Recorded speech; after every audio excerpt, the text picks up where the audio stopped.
Welcome back, ladies and gentlemen, to the In the 11 podcast. I'm your host, Brendan Griffiths, and this is the show where we bring on those from the world of football to show you what it takes to be in the 11 at the highest possible level. This week's guest is another former Bucknell University college soccer player.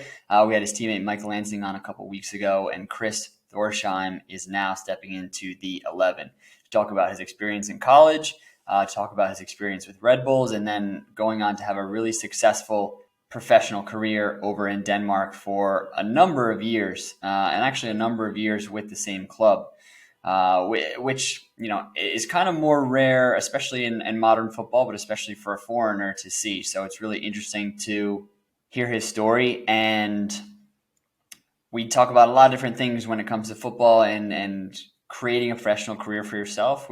Something that it was really interesting to me as well was his kind of insight into being a jack of all trades type player or a very specialist kind of position specific player.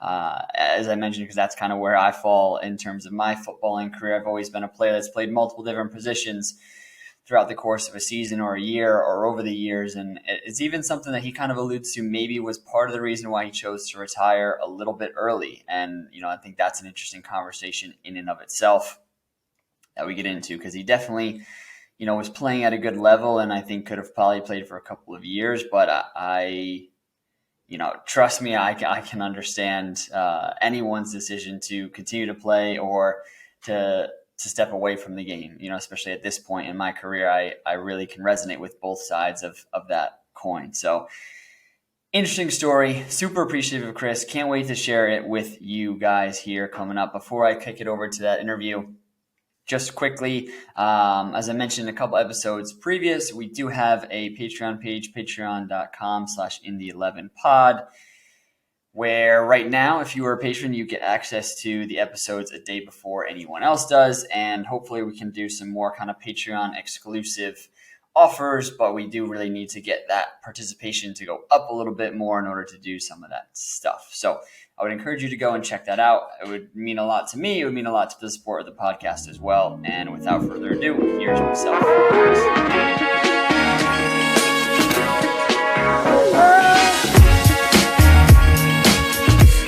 right, ladies and gentlemen, joining us now, stepping into the 11 this week, Chris Thorsheim.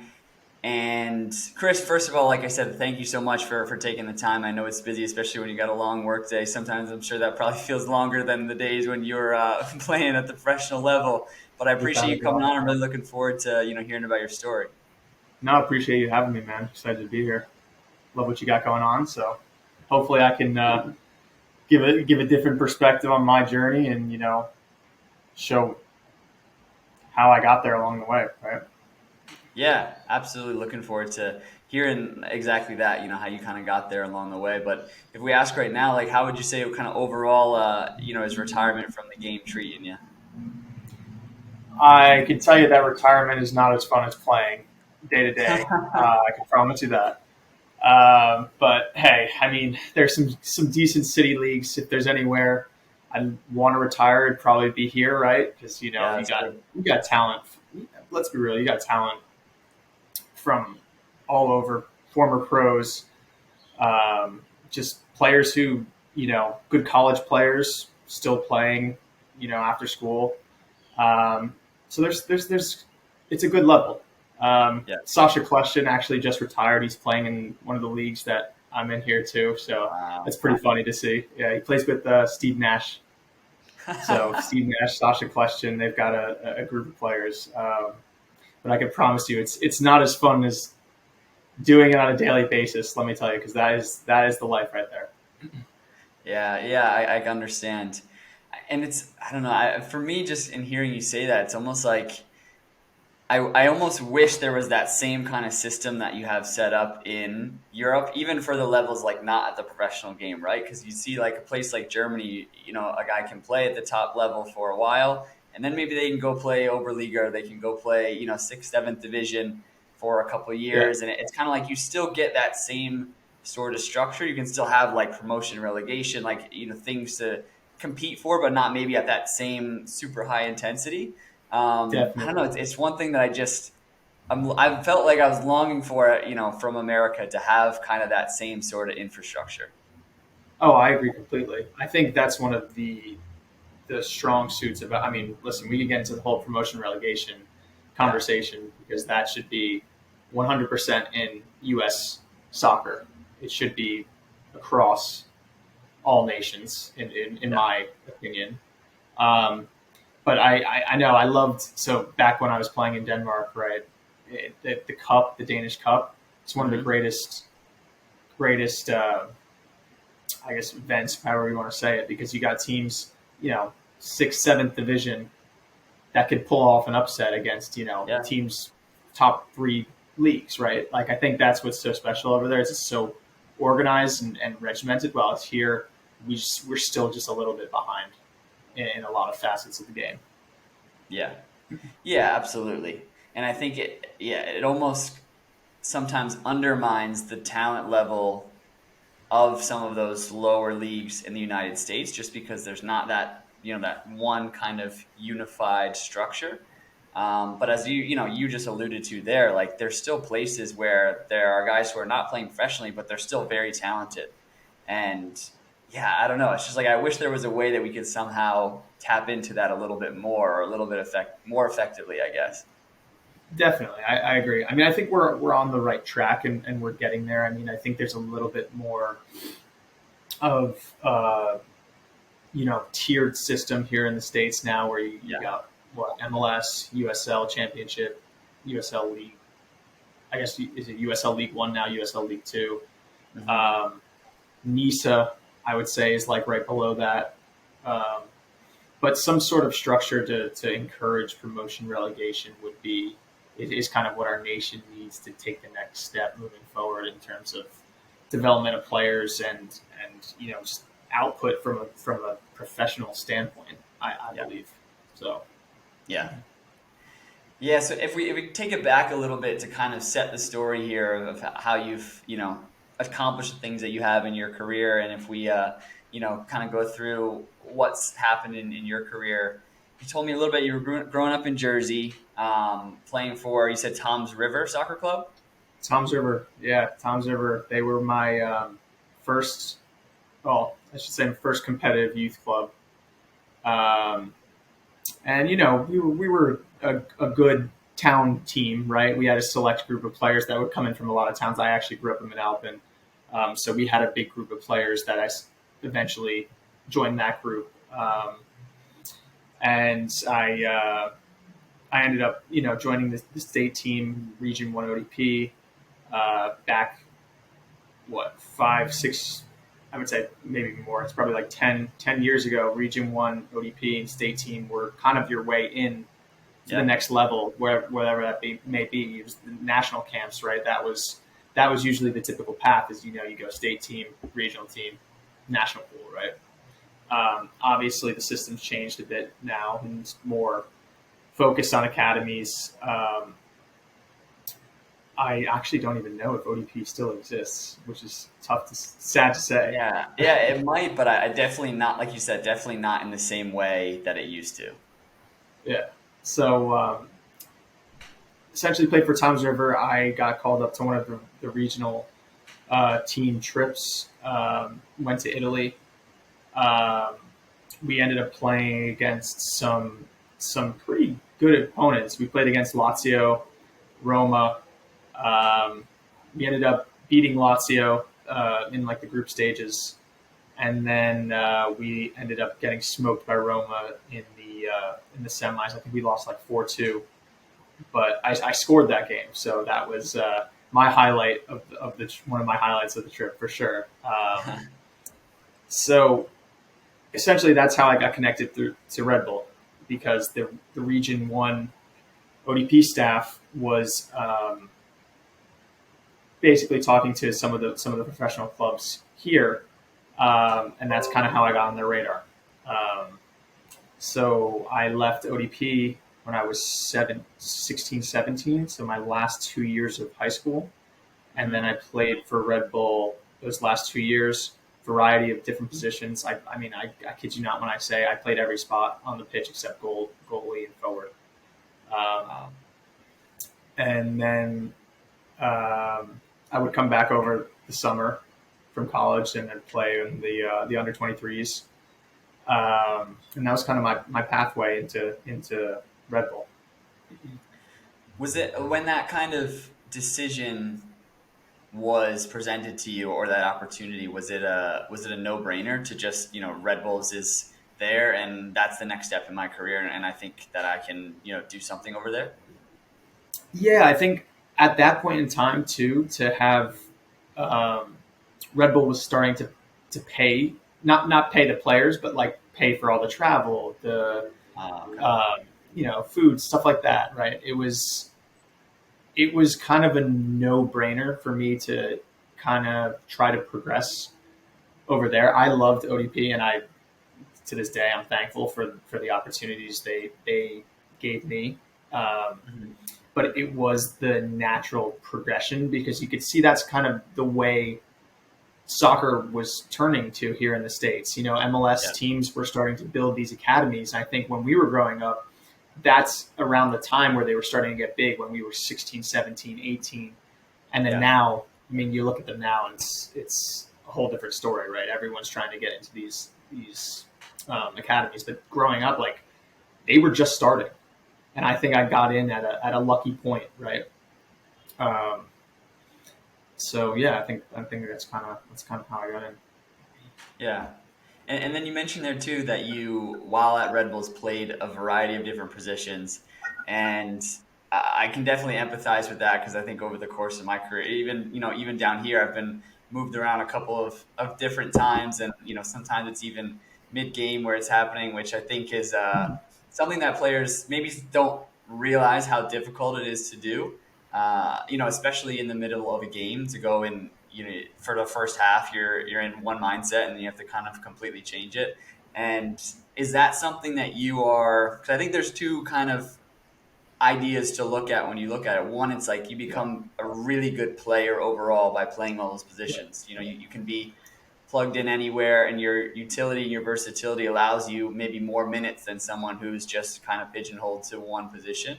definitely. But did it ever feel, also stressful to kind of, I don't have my one position locked down where I can really develop in it? Yeah, I sympathize with you completely there. So I think you can look at it in two ways, right? Like I like to think of it as like a jack of all trades, right? You can do a Yeah. lot of things really well, and I Hmm. think that's kind of where I fit in. Is where I did a lot of things very well. The problem is, if you ever want to reach the top level, in my opinion, you need to be very good at one thing. Very good Yeah. at. I mean, obviously, you need to have more work on all facets of your game, but if you're very good at one thing, right, you're going to stand out.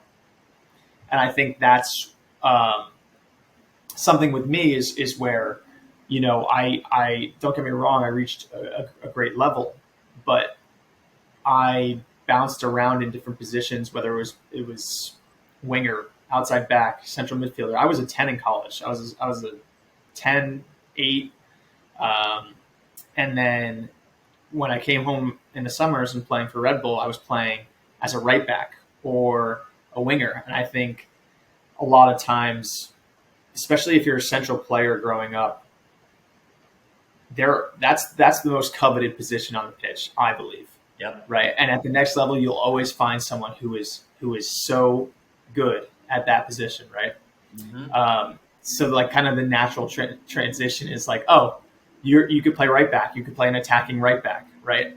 Yep. And don't get me wrong, I like playing right back, I loved it, but I never had the attributes to be a top right back, right? I never had that acceleration, you could say, to blow by someone. I never had Hmm. that um, insane whip on a cross, right? I could dribble my way out of anything, but that was, people looking for right backs. They want someone who's going to give assists. They want someone who's going to, drive past their opponent, not get beat 1v1, all those Yep. sort of things, right? Um, so looking back on my career, I wish I had maybe asserted myself a bit more. Say, hey, give me a chance to play here, right? For a spell or in training, right? Give me a chance. Let me see what I can do here. let's see. The flip side of that is you want to be on the pitch at the end of the day. So like Yeah. if the coach thinks your best position is right back, and that's where you'll make the team better, that's where I'm going to be, right? Um, so I guess kind of to caveat that I played in the summer mostly right back for Red Bull, signed homegrown with a very talented class. It was Scott Thompson. He ended up playing for Richmond for a number of years in the USL. Maël Corbeau's still plays, I believe, over in, I want to say, Holland. Brandon Allen stayed on the roster at Red Bulls for a while. Alex Mule, he's bounced around. I think he's in Nashville now in the MLS. He was at Red Bull for a few years. Derek Etienne playing in DC now. No, Atlanta. He bounced around a bit, and then Tyler Adams. So Tyler Adams was signed in my class as well. 18 years old, still had that like tenacious bulldog mentality. He was still, even at whatever, he was 17 maybe back then. He was a complete baller. But I think I diverted from the past. So let's go back. That's what you're saying. No, that's all right, because we're definitely going to get to that, and I'm curious about your more senior Red Bulls experience as a whole as well. But so that time at Red Bulls, like you said, you are kind of being exposed to the game in multiple different ways, right? At maybe a higher level than you were accustomed to, and then also in so many different positions, you're just kind of asked to grow in a really rapid amount of time. How do you think that experience overall translated into your college experience, or what was just that transition, I guess, like as a whole, kind of going into Red Bulls? And I know we already spoke about the position piece of it, but just if you kind of categorize it as a whole. Yeah, I think the reality is when I was going back over the summer, the players that I was playing with were playing for mostly top D1 schools, really good players. So they would that phrase, you play with better players, you get better. It's the truth. It's not easy sometimes because you're not the best one on the pitch anymore, right?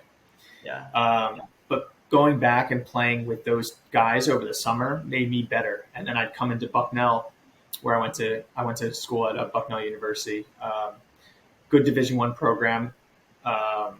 Love my soccer career there. Love my experience there. But at the end of the day, the guys that I was playing with at Red Bull had that edge, and they were just more talented. But every time I would come back over the summer, I'd learn more, and I would come in the next year at Bucknell that much better. So I think that's kind of what I'd say I learned the most is playing under pressure with better players makes you become a better player. Yeah. So I'm sure you found the same thing. You play with better players. You're like, shit, these guys are fucking good. I don't know if I can curse on this, but yeah, you can. You're good. And that's the only way you get better. Getting out of your comfort zone and playing under pressure. I don't know if you felt the same way. Yeah, 100%. It's like I look back so there was a time in my career where I was playing in Germany, and I was playing with actually a team. I had a lot of foreigners in it and a lot of American guys who are now like at a really high pro level. And it's funny because it's like you look back on it so fondly, but also a lot of those days were some of the hardest days because you're going in and you're at the bottom of the totem pole. Yeah. Right. And you know those environments as well. Like when you're at the bottom of the totem pole, that means basically guys are screaming at you for an entire session because you're not like, you might be at the level, but like you're not really able to affect it in the way that you want to, or the way that you're accustomed to. As we said, Definitely. you may come from a place where you're one of the better players, and now all of a sudden you're dropped in this environment where it's like, all right, you got to try and survive in here. But Yeah. then you take that experience and then you maybe do drop down even half a level. And I remember going and doing that, and then all of a sudden the game was like so much slower. And I was like, wow, Right. like I feel like I have so much time. Like, what is happening? This is so different. It is true how much it can accelerate your development being in an environment where everyone is better than you. Yeah. Oh, I agree completely. And then, I mean, we've all had those sessions where it's not going your way, and you got these guys just absolutely like screaming at you, and sometimes in a different language. In our case, Yep. right? And you're just like, all right, dear Lord, right? It's one of those days, but it's how you, I would say, respond to that too, which can Yeah. really um, which really makes a difference, right? You can kind of look down on yourself and be like, ah, I'm having a bad day. Like, just make it through, make it through, make it through. Or try to turn around and be like, all right, I was bad. I was bad today. I'm going to be better tomorrow, right? And that's kind of the Yeah. mentality that I would try to come out with, especially playing with, I would say, the most challenging environment was that transition from college to Red Bull, Mm. without a doubt, the most difficult transition. Yeah, Yeah. If we speak about that college for just a bit here, what kind of yeah, made you choose Bucknell? Because I imagine, being in that Red Bulls environment, there was probably always consistent college eyes, on that team and on the guys around you. So what made you choose Bucknell, and, what were some of the things you were looking for in college soccer? yeah. So I committed pretty relatively early my junior year of high school to Bucknell, and at that point, that was about the time that I joined Red Bull. So it was like, you Oh, know, okay. yeah. So I didn't really have that same sort of. I didn't have the same eyes on me that a lot of these other players did because they hadn't committed at that point yet, right? Mm. What really sold me to Bucknell though was the coach at the time, Coach Nash. Brendan Nash is his name. He was a CBA grad, which was my high school, um, and we just had a lot in common. The school itself, great school. And at that point in time, when I committed, right, I didn't have Red Bull on the radar really. Yeah. So I thought, you know what, this is a great school. It's a place that I think I could come in and play as a freshman. Um, so I was thinking, you know what, this is almost like a no brainer for me. Um, I didn't really deliberate that much. Like I had a few other options in the Patriot League mostly. I would say Navy, Lehigh. I, Navy and Lehigh were the two most interested. Princeton. So it's kind of like those fringe D1 schools that have good programs and they're always going to be in the tournament sporadically here and there. Um, Hmm. but none of the bigger eyes were on me until like I was in school and had the ability to transfer if I wanted to. Mm. Okay. Yeah. So, you mentioned there that really relationship with the coach was a big driving factor for you. If you're kind of advising a player, and I know as we've already spoken about, the system has maybe changed a little bit in terms of academies, even in terms of college soccer. But is that something that you would advise kind of a younger player to look for a relationship with a coach, or maybe what would be something that you would say is, hey, try and look for this when looking for a college? Yeah, I think something that was big for me is you want to find a coach who actually believes in you, right? And I think Yeah. throughout the years, I've had a ton of coaches. I've had good coaches. I've had coaches, right? You and I'm sure you find it similar. You want someone who is just going to trust you and believes in your talent, uh, believes in your growth as a player. Um, I mean, I could even go before this. Back when I was on the state team, we would go to those regional camps, right? And you get put with a bunch of random players from a bunch of different states, and then you have one of the coaches who's from another state coaching the team. There was a coach there. He's the one who kind of pushed me through to all like the regional events, and I think having someone to back you. goes a long way. Yeah. So that's what I would say. I would say find a coach that will challenge you, but will also try to bring out the best in you. And I think it was, for me, Coach Nash, Brendan Nash, did that from the get go, from the absolute get go. I started my first game freshman year and really never looked back from that moment on. Yeah. Yeah. I think even Mike and I were speaking about this a little bit on our episode as well, that it's, especially as you can attest to, I'm sure, once you get to that pro level and you're going to hear no so many times, it's so valuable to have, whether it's one person or a handful of people, like you have to have some people in your corner that are saying yes. Because eventually you're like, the amount of no's that you hear, the amount of rejections that you get, it can start to really weigh on you if you don't also have that support or coaches that do believe in you, that kind of gave you that idea of like, hey, yeah, I actually can do this, or I actually can play at this level. Because, it's just the reality. And it's even for the top talented players at, at all levels, they're going to experience it, where they try and, take a step and they're going to be met with rejection. So it's a really valuable point to like kind of maybe go somewhere where you can develop, but also somewhere where they really believe in you, like you said, and believe in what you can do. Yeah. I mean, unless you're Mbappe, Messi, Neymar, even Neymar not anymore maybe, but unless you're one of those guys, right, where they're going to say yes, yes, yes, no matter what. Like the amount of no's you got, talking with just trying to, with an agent, right? Mm. Oh, what about this spot? What are they saying? What about these guys, right? The amount of no's you get, it's tough.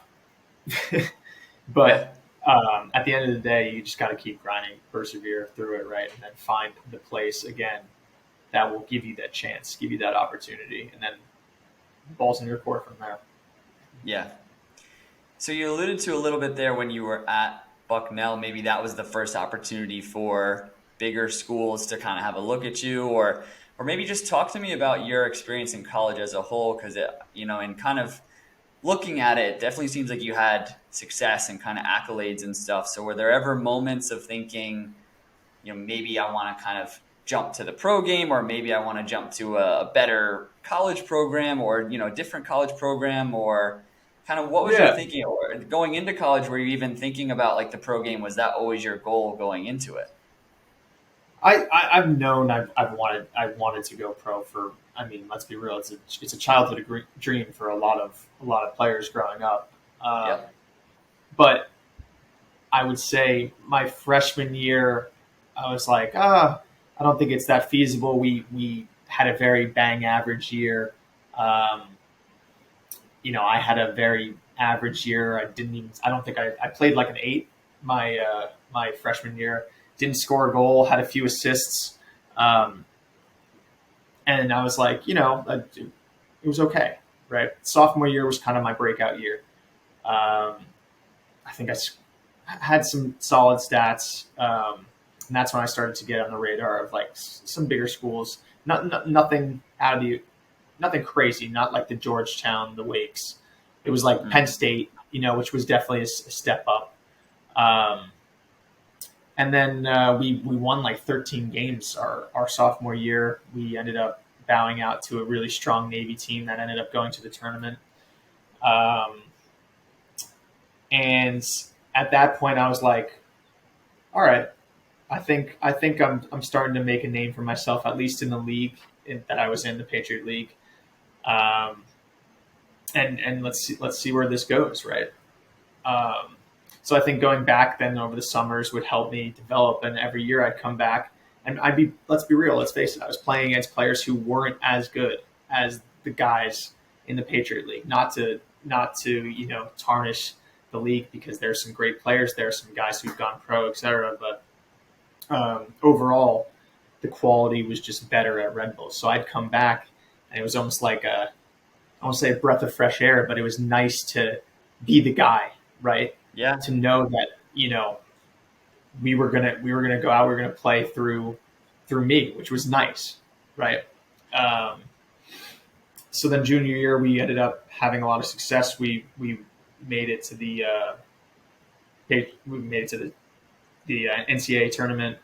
Lost that year to a very, very good UNCW team. They had a few guys that went pro that year. I can't remember the names, but they were good.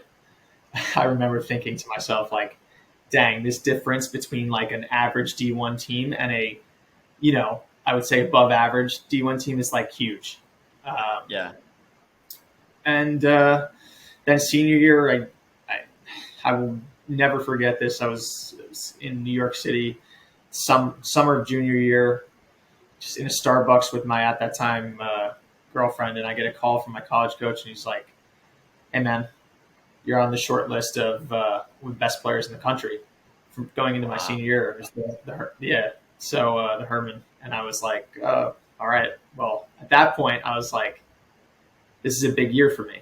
I can really make a name for myself. I can really do this. I already am here now. Like I'm in this short list of players, and there were a lot of players on the list. So it was like 100 players, I think. It was like 50 or 100. So it wasn't that short." But that's still an accomplishment, though, not to downplay. It was an accomplishment nonetheless, right? I still think of it. I'm like, I was on that 50. I was on it. Yeah. But yeah, I kind of at that point is really where it hit me. Like, wow, I could do this. I could play after school, whether it be for Red Bull, whether it be for. At that point in time, I didn't even think Red Bull was on the radar. Like I had no idea. We had just that summer, that junior year, we had won the national championship with our Red Bull team. I wasn't even starting on that team.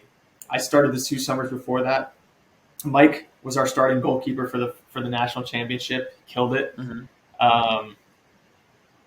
And I got a small cameo in it, but at the end of the day, I was like, I'm a fringe player, right?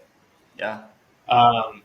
So at that point in time, I had no idea Red Bull was even on the radar. I think you brought up something really important in that, in describing your college experience that, like you said, you got the really high level environment, maybe from Red Bulls, and not to say that Bucknell wasn't, but there was just a difference, right, in the level of players at each one. And so I think, but you get something really important out of each of those.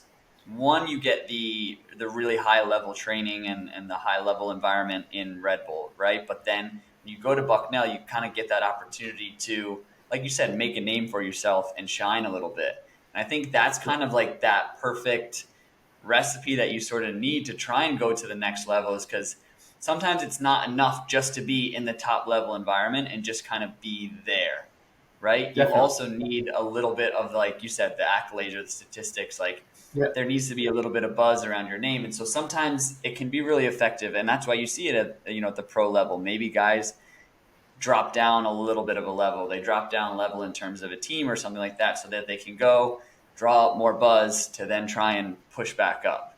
So exactly. It completely makes sense. Yeah, no, I agree completely. I think that you need to eventually, you can be on that Georgetown, you could be on that Wake Forest, right? But there are 5, 6, 7 stars on that team. Yeah, you could be a good player on that team and play for a top Division I program. But at the end of the day, if you're not one of the stars, if you're not generating the buzz, right, it's going to be hard to make a name for yourself. And I think that kind of helped me out playing for a team.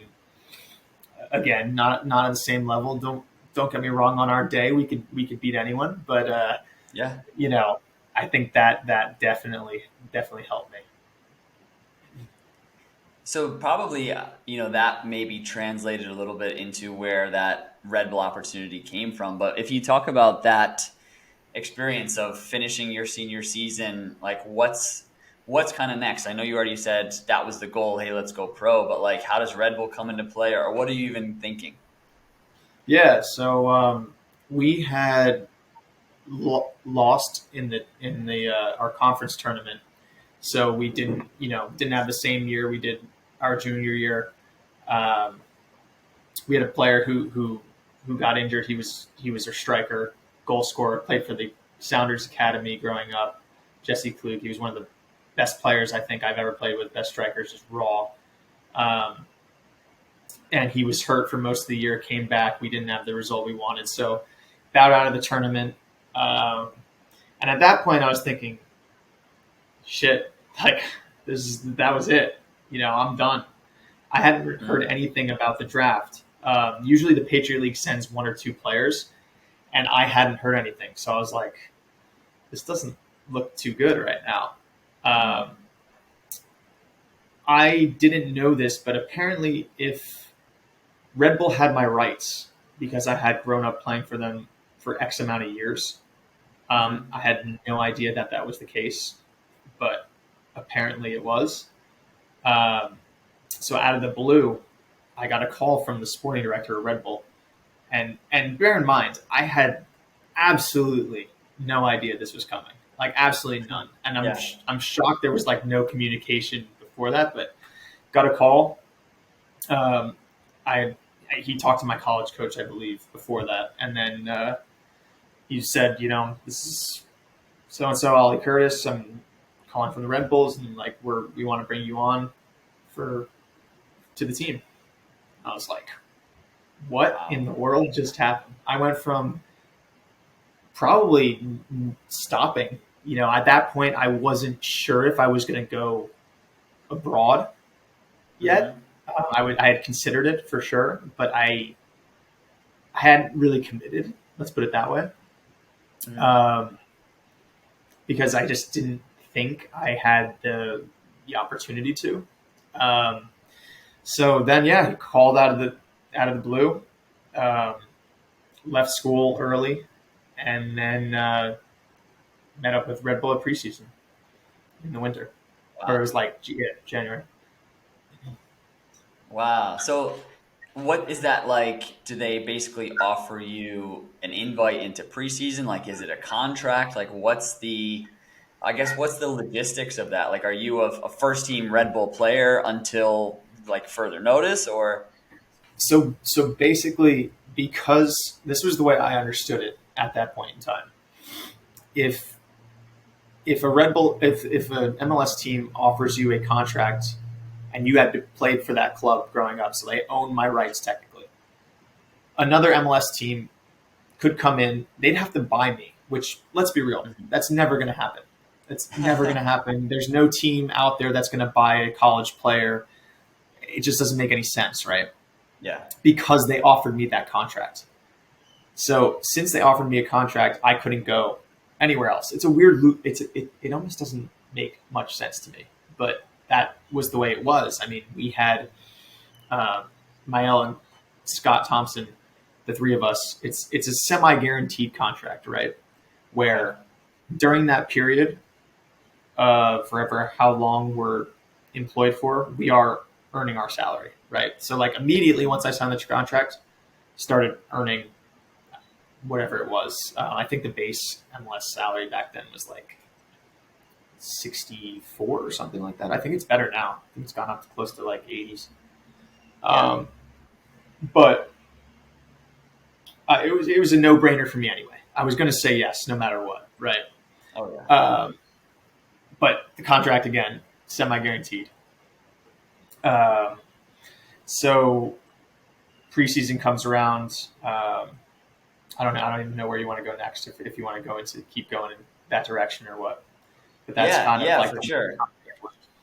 Yeah. Yeah. So I guess semi-guaranteed, meaning that, maybe there's a point kind of in which Red Bull can say, hey, we don't want to sign you to a full contract, or is that kind of both ways, or is that more just on their end? I think it was more on their end. Because like the other guys in our class, you had the guy, Alex Mule, and then Brandon Allen, Tyler Adams. Those three guys had guaranteed contracts. I think Brandon was probably a top 15, 20 draft pick. He was a striker at Georgetown.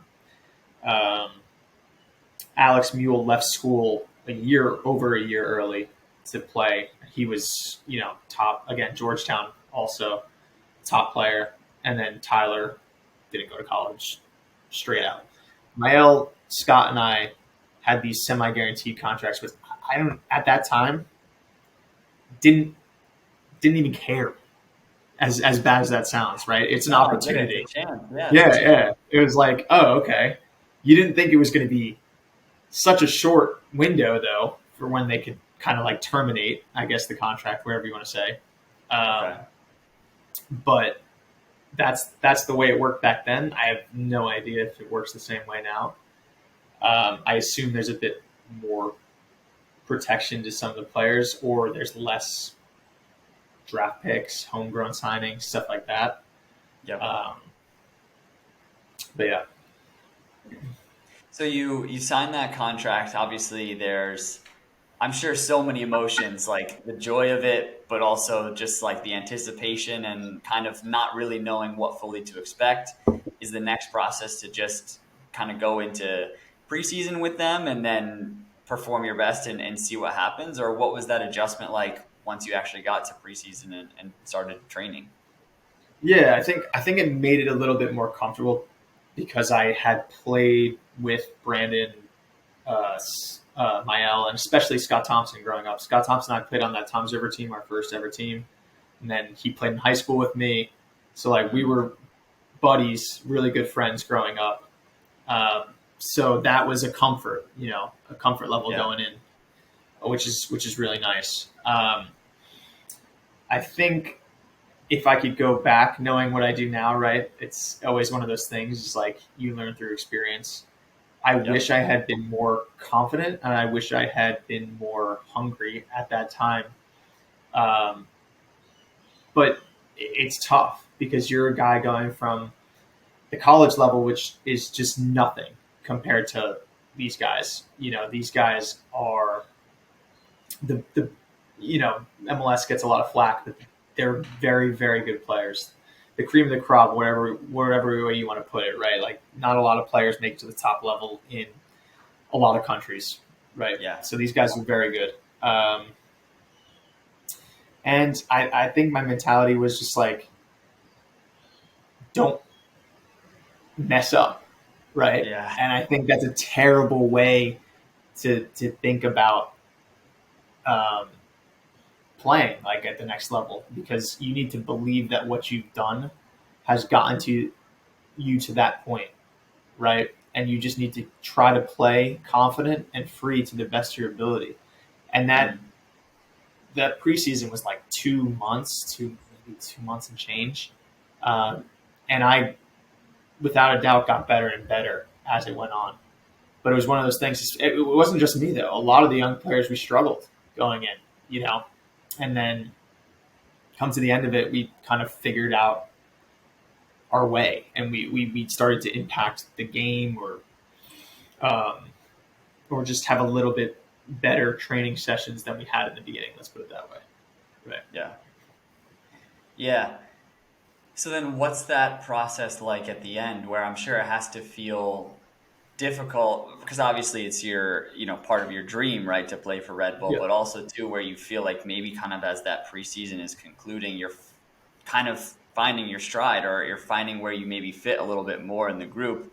And then, it didn't work out. Like, what was that process like, at the end of that Yeah. preseason? Oh, it did.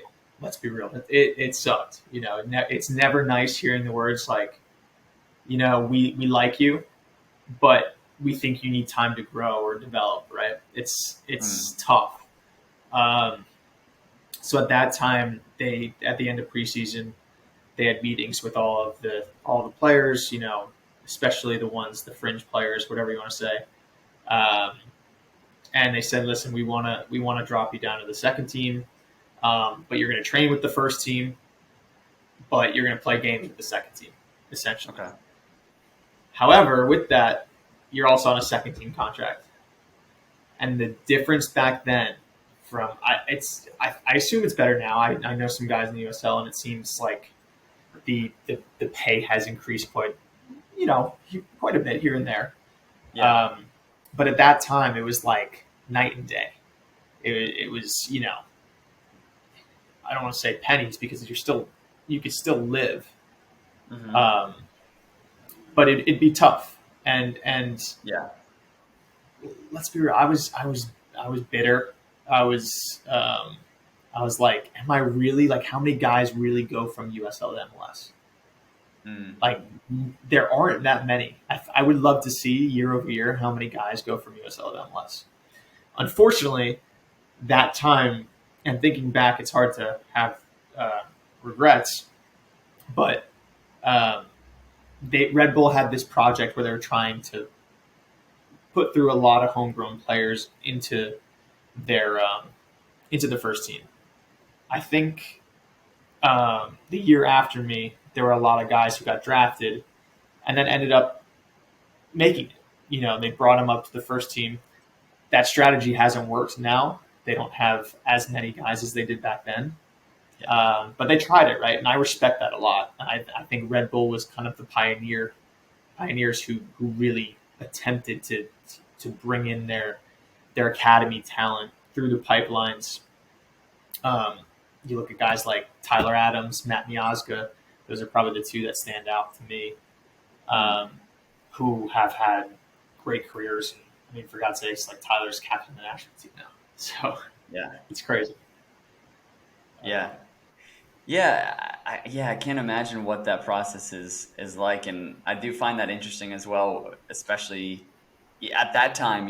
I feel like what's now the USL Championship level was still a very new and kind of, I mean, you even look at the MLS, right? It's only 20 some odd years old. Like, Yeah. it's still a very young league, and so all the leagues that have now kind of formulated below it are that same thing. They're sort of in their infancy stages. So in the beginning there, like, a New York Red Bulls 2 contract, you might be looking at it like, one, money wise is going to be tough. And then also two, I think that is a valid point. It's like, is there really a pathway for a player that comes in here to get to that MLS level?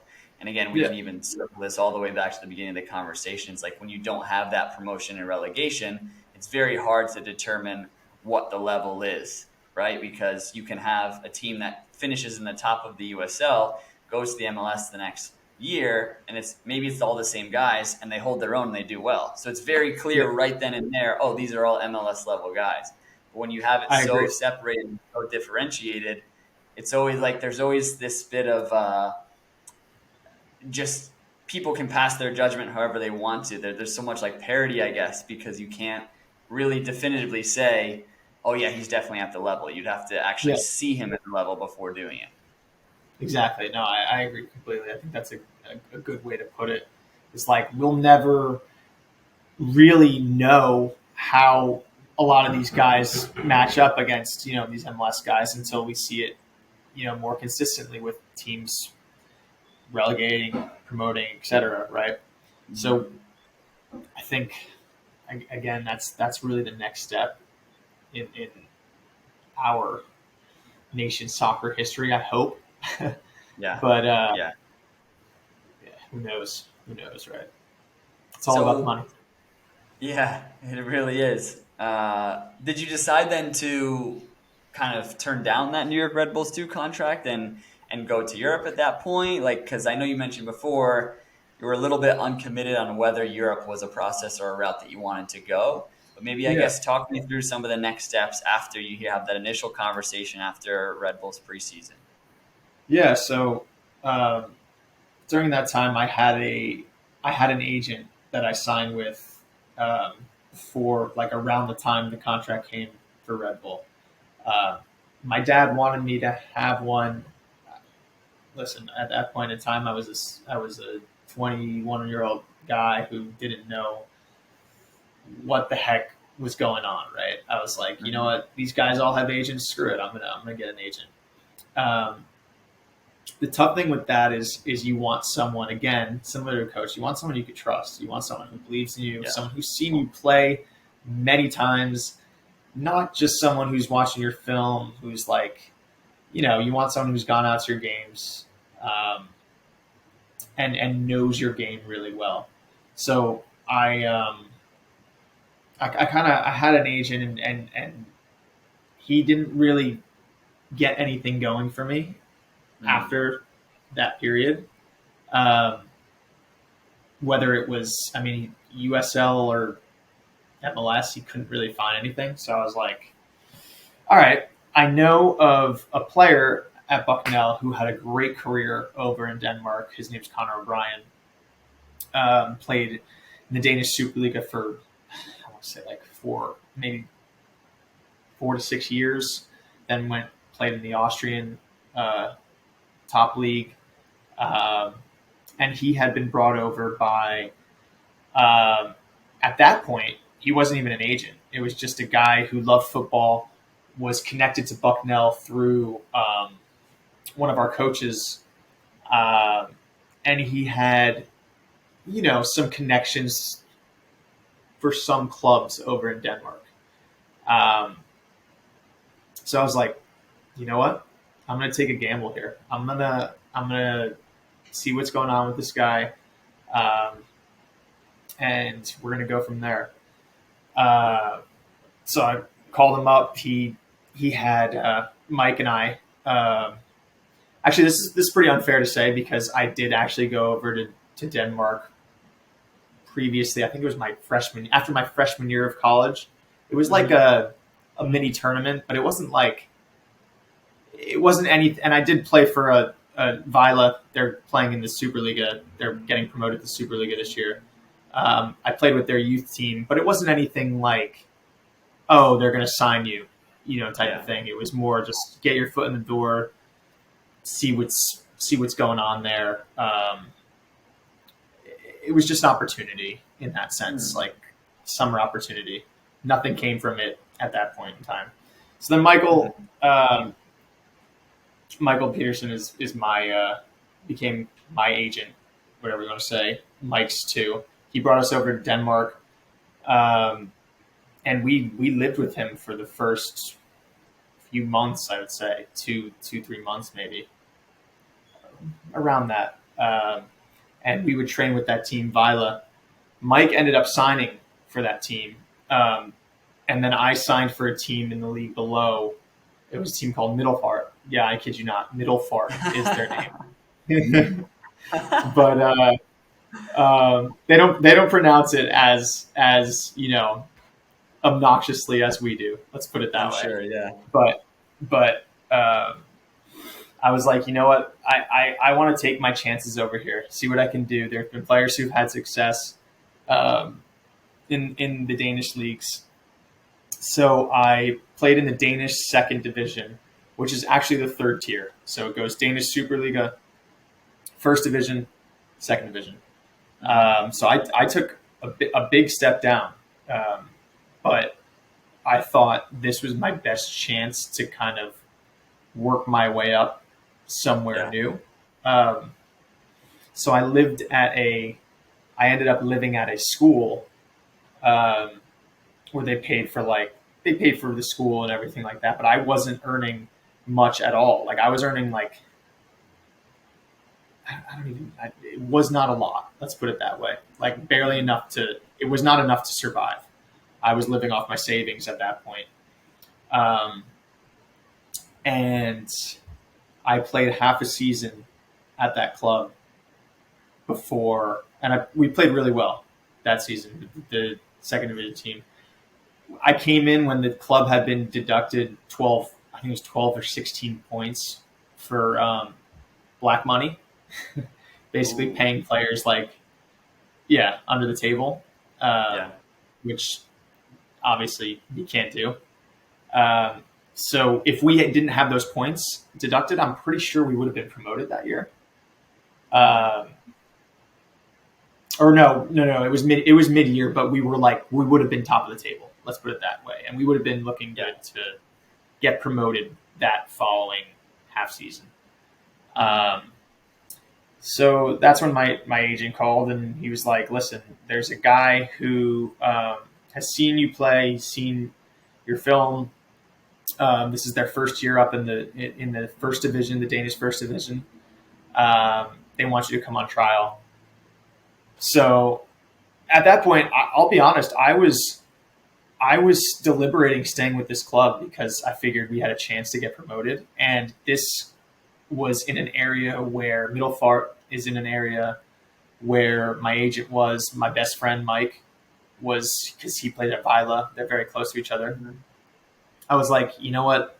This seems right, just staying here. hopefully getting promoted, whatever. Um, but it just was super unambitious of me to say like I should just stay here when I have a really good opportunity coming my way. So I ended up going over there for the trial, um, and the manager there is a former EPL player. So he was his name's Klaus Jensen. Um, he's unbelievable player, great guy, um, and his English was perfect, which was also a plus, Hopefully, yeah. obviously, yeah. And had a trial there, and yeah, basically got signed for my first, I would say, like decent professional contract, right? Other than that small stint with the Red Bulls. Yeah. So when you like go over to Denmark that first time, what are like? I think Mike spoke a little bit about this, but what's your kind of mindset going over there? Is it just like to figure out sort of what the European system is like and kind of get your foot in the door and climb the ladder? Or is it? I know some players look at it as I'm going to kind of go over here, play the best that I can to get a resume and see if I can go back to the States, right? Like Yeah, for you, did you have maybe a blueprint of what you wanted your experience to look like going into it? yeah. I think that was kind of the way I thought about it. Was all right. I want to play as high a level as I can over here in Denmark before hopefully coming back to the States and playing at the top league in the MLS in the States. But as time went on, I loved the Danish culture, and my plan changed immediately. I was all gung ho about staying in Denmark, um, playing there for as long as I could, and hopefully reaching that top level, which never came to fruition. But I, nonetheless, like I loved and miss the pro game over there without a doubt. Yeah. So that, and I'm probably gonna pronounce this wrong. Nykobing, is that how you say it? Nykobing. Nykobing, of course. Yeah. Um, Yeah, so of you course, of signed with course. them. So you signed with them, and so that is the trial process. I'm sure you're now accustomed to kind of environments where it can be sometimes difficult to kind of go in and assert yourself right away. But what's the trial process like for an American player who goes over to a foreign country where maybe English isn't the primary language? I'm Yep. sure a lot of the players that you were around did also speak English, but I know that was something that I have struggled with at different points where it's not the Yeah. primary language, but also just the trial process in general, right? Going into a club. What was your experience like with that? Obviously, you did well enough to have the contract be offered, but maybe talk me to a little bit about the trial process. Sure. So I was lucky because there was a Canadian on the team, um, Jordan Wilson, one of my best friends to this day. He really brought me in right away because there weren't any other foreign players on the team. I mean, there was this, Swedish guy, whatever, but like again, Scandinavia, they all kind of understand each other, even though the languages Yeah. are like so different. They still understand each other. So I was lucky that he brought me in and kind of assimilated myself within the team because they already had that foreign guy, which was again huge plus. When it comes to trials, I think there are players out there that think they need to do more than they need to, right? I think they want to shine. And don't get me wrong, it's important to stand out, but don't change who you are. Yeah. You don't have to be doing all these 5-star skill moves. You don't have to go out of your way to do things that you don't need to do. Just do the simple things right. And I think that goes a long way. Try to if they're doing, if there's some sort of tactics involved in your trial game, right? Like make sure you understand what's going on. Like Yeah. don't be caught out, right? Like don't be if you're playing like a high press type of system, make sure you understand when you should be going, when you should be staying, because I think that goes a long way. They want to see that you're an intelligent player, especially as a foreigner, because you're dealing with a whole different language. They want to know that you can catch on from a football standpoint, right? Mm-hmm. Because football is a universal language at the end of the day. Like if you can figure that out, then you're good to go. It doesn't matter if you don't speak the same language. Like you'll figure it out, right? So I think for me, if you're a player going abroad, do the simple things right. Get involved with the team as much as you can. Understand the tactics.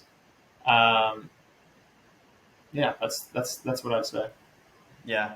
Yeah, because I think you bring up a really good point that I wonder if you experience this as well at all, is there's a little bit of a maybe preconceived bias about what an American is in general or an American footballer is that you Oh, maybe kind definitely. of have to prove wrong or push past a little bit. I think once you can Oh, get past that, there's many countries that are super welcoming of you, but there is that little bit of like because there's lots of things about he's America that are crazy, right? So like yeah, people from yeah, especially from a place like Denmark or Sweden where things are a little bit more conservative at certain points, they look at us yeah. as a little bit wild and out there sometimes. I would go as far to say as they look at us as lesser. They're like, oh, this guy's coming from America. Like they're not good at soccer. Yeah, They should be playing American football and stuff like that. Like I really believe truly that there's like some preconceived notion out there at some of these clubs that Americans are not as good. I think that stigma has started to evaporate a little bit, yeah, which is great, and that's come with that Christian Pulisic class that have come in and just kind of changed the landscape for American soccer.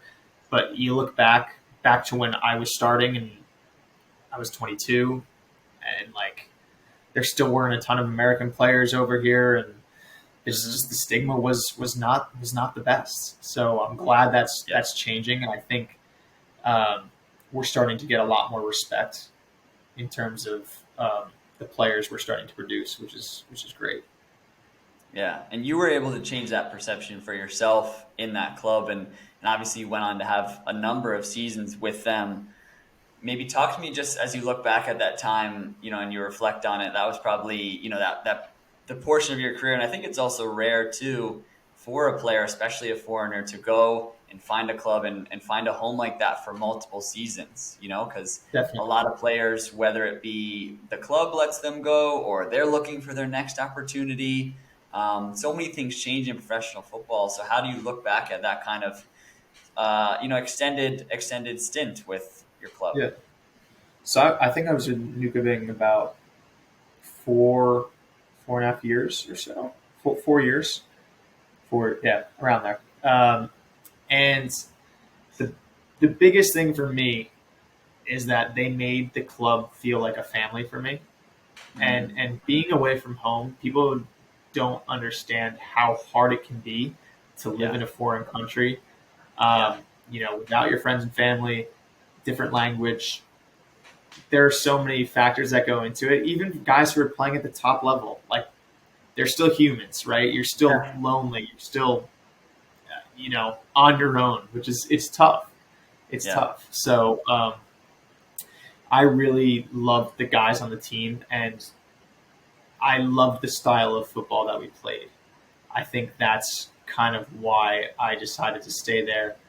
Um, and we played a very attacking style of football, right? We would score close to 60, 65 goals a year, and we'd give up 60 to 65 goals a year, which is not a good stat, especially when you're a right back in the league, right? It Yeah. was it was not ideal. So like my first 2 years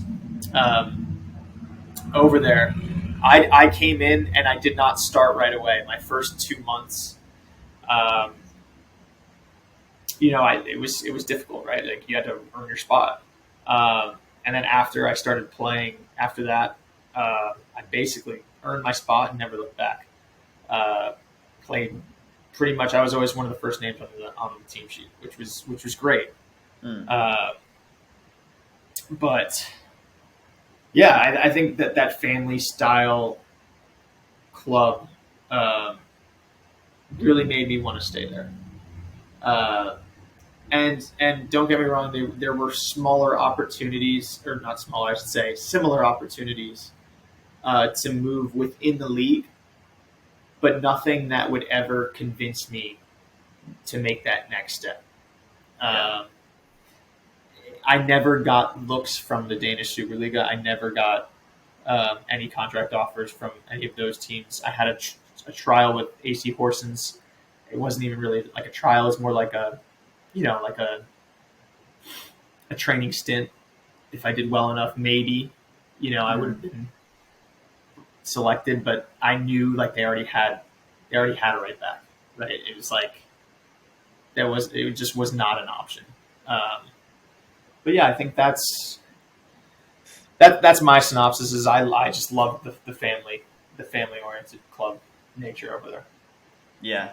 Yeah, and I'm really happy that you spoke on that. Like you said, even at the highest level, it's I never want to kind of, when I share stories on here or have people come on and tell their stories, I never want to make it seem like it's like, oh, woe is me, I'm a professional player, like, because that's not what it is. But at the same time, there are, just like with any job or any, like you said, any human, there's things that are difficult about it, and it's hard to live thousands of miles away from your family in a different time zone and a different culture to what you're used to.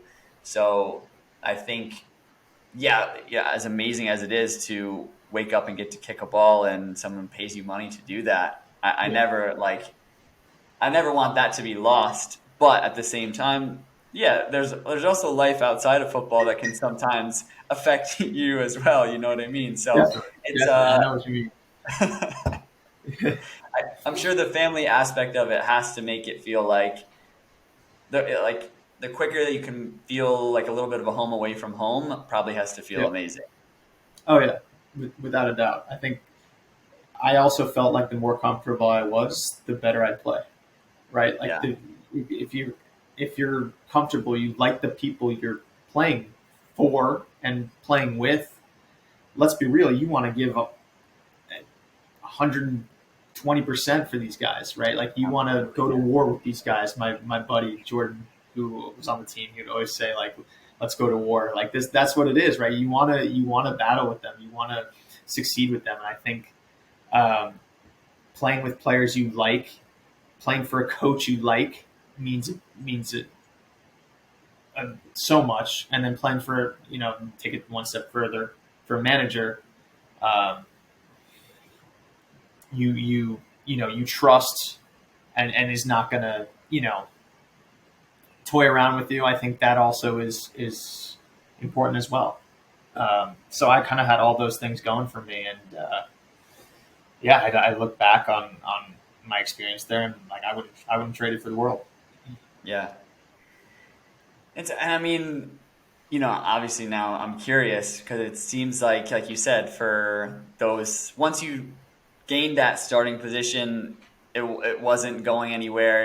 I think at the time maybe where you kind of stepped away from football, um, from the outside looking in, it doesn't seem like, that there was really a drop or anything like that. As some guys maybe, they're not quite in the team as much. Hey, maybe it's time for me to move on and go do something else. Like, can you Yeah, talk to me a little bit about that decision to, retire in 2021? sure. So I had been thinking about it. I would say I had played in the Danish first division at that point 3 years, and then we got relegated. So we went down to second division.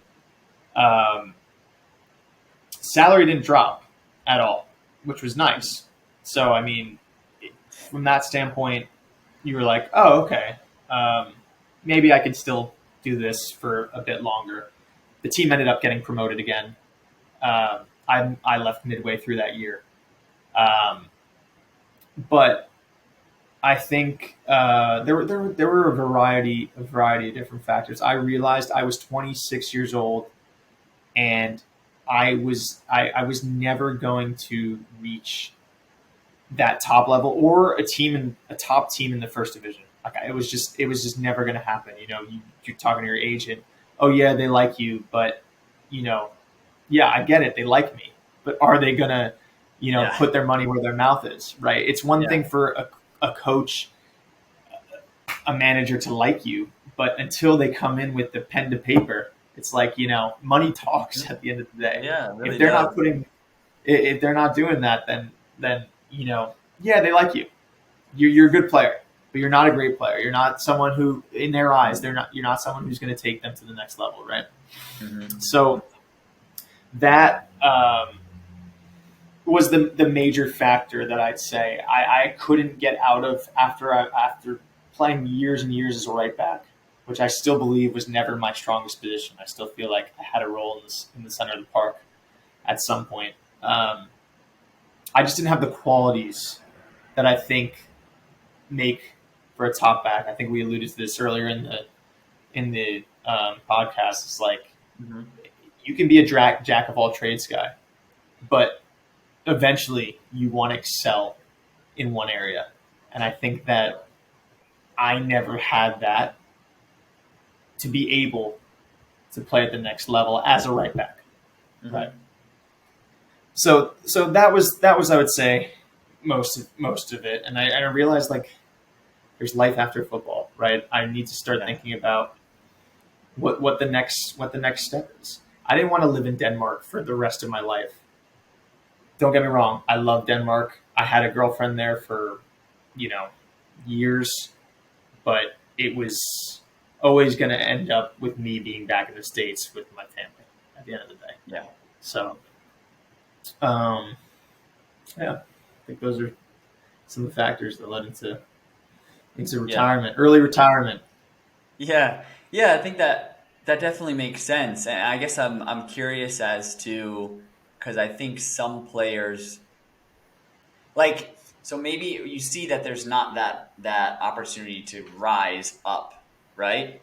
But so for you, you kind of weighed the option of like, I could probably stay at this level right here for maybe another, 4, 5, 6 years. Yeah, definitely. But the alternative is like, let me step away because I know. Was it more about like you knew you wouldn't be able to get to where you eventually wanted to, or was it just like, for me, the alternative of going and being with my family and kind of turning over a new chapter maybe a little bit earlier is better than staying in this particular kind of spot for longer? Yeah. I just felt like ambition wise, Mm-hmm.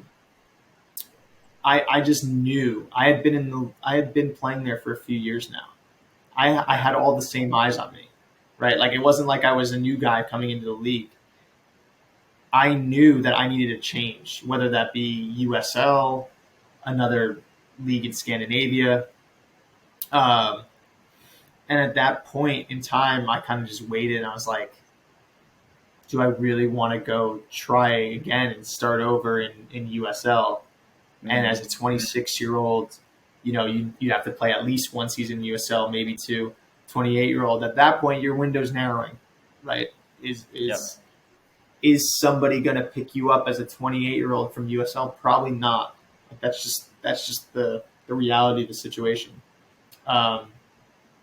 If my family was closer, if they lived in Denmark, whatever, it would have been a no-brainer. Continue to play, and then maybe start thinking about life outside of football as well. Mm-hmm. And I think that's a whole conversation in itself, because there are a lot of guys out there, good players that go pro for a couple of years, and then don't know what to do with their lives after. Right? It's a hard transition. So I figured, it's time to start this transition, and that's kind of the path I decided on. Yeah. If you maybe speak to that transition as well, I mean, I can even say from personal experiences myself, like there's definitely times where I've looked at it, as trying to go and do something else, right? But I think, I'm sure you can speak to this too, like for however long of your life when you were playing, up until you were 26, a lot of your identity was tied to, yeah, I'm a footballer, right? Like a lot of people, they see you, they ask you, hey, how yeah, they ask you how's soccer going? Yeah. To this day, I still identify as a footballer. Like I Yeah, I'm in the corporate world now, but I would say the best times of my life have been around or surrounded by football or people that I've met through football, right? Mm. Like I would say all my close friends are people who I've played with on the pitch. Like Yep. it transcends, like football transcends um, life. Like literally, it gives you opportunities to meet so many different people, so many great friends, um, and I think like I've met so many different and fantastic people throughout the years that I'll be friends with for my entire life. They'll be at my wedding, I'll be at theirs, that type of thing, right? Yeah. So, yeah, I would love to. I would love to eventually one day try to get back to the footballing world in one way or another, whether it be coaching, whether it be working in more of like a strategy standpoint from a club, maybe not a scout, but like the direction of where we want to take this club. Sporting director, obviously, those are the most coveted jobs in the world. But Mm. going on that sort of track, just trying to find my way back in to help contribute again to something that has given me so much. Right. Mm. Yeah. And when you first came home, was the thought like, did you kind of start playing, getting back into it right away? Like I know you're playing a little bit now, kind of like Yeah. whether it's in the summer or like you mentioned, a lot of different leagues in and around the city. Yeah. But was there a time where you're like, I'm going to take a break from it, or did you just jump right back in when you got back? I no break at all. I jumped right back in. I was immediately when someone's home. My college buddies are like, "Hey, you're coming to the city. You're playing in our 11s game. Let's get it going." So I play. I still play. I would say like at least twice a week. Now I'm playing for a team back home, Jackson Lions, in the NPSL. They're a bunch of buddies I grew up playing with and against. Um, so I still play at a fun amateur level, which is Yeah. great. Like it's the best I can ask for at this point in my life right now. So um, definitely no break.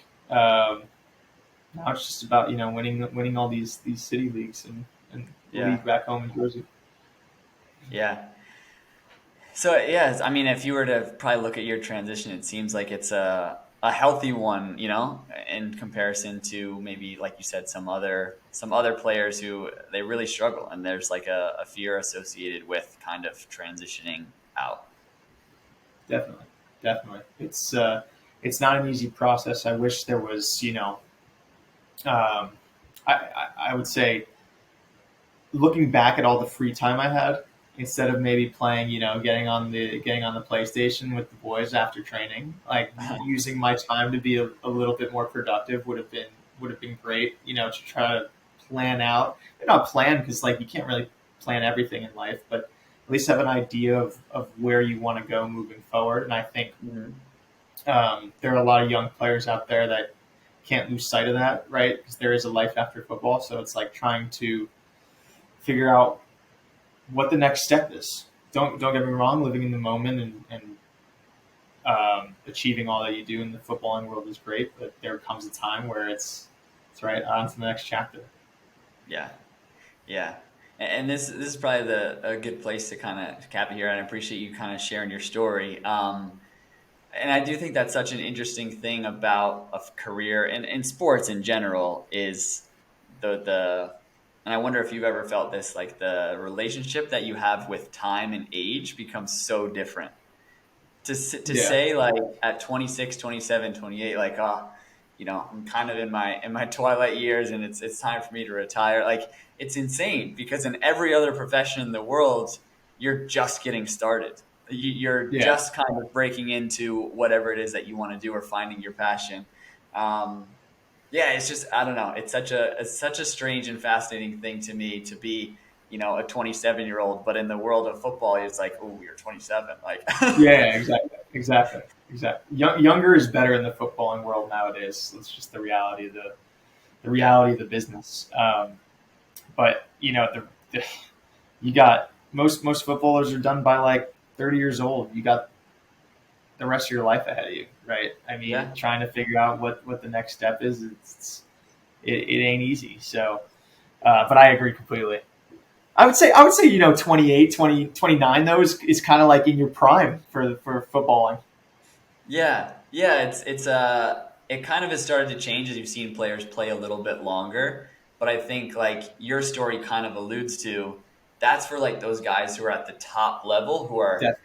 making the money where it makes sense to keep, playing, or they're at the Yeah. level, right? Where like you do like I think the average, pro career, if you look at it like globally, is only like 3 or 4 years. And that's just because of, there's so many different factors. There's always new players coming up the ranks that are looking to take your spot, and like it's such a competitive environment that to have a career as long as you did is actually like very, very impressive comparatively to, there's a lot of guys I'm sure that you even know that they have maybe 1 year and then boom, they're out and they go do something else.